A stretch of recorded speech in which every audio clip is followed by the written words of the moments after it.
Pourquoi pensez-vous qu'aujourd'hui, on construit beaucoup plus avec le matériau ciment au Cameroun qu'avec le matériau terre? Prends une chaise, je te l'explique.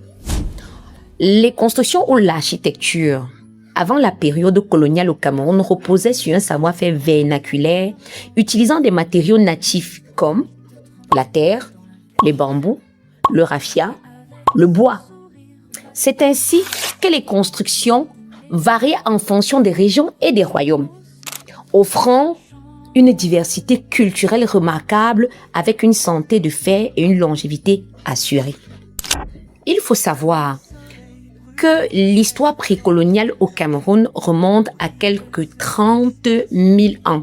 Plusieurs royaumes, comme le royaume Kenem Borno, le royaume Mandarin, le royaume Bamoun, le royaume Banjoun, pour ne citer que ceux-là, se sont succédés avec des techniques de construction remarquables avant l'arrivée des Européens. Des artisans formés à l'école de la vie des ancêtres utilisant la géométrie sacrée en langue vernaculaire pour compter, diviser, dessiner, faire des devis, construire des maisons qui permettaient d'être entourés sans détruire toute boussole naturelle qui régit toute forme de vie sur Terre. Résultat: une maison confortable, une santé de fer rythmée sur l'horloge divinatoire de la fréquence qui nourrit toute forme de vie spirituelle, physique sur Terre, englobée pour chaque région.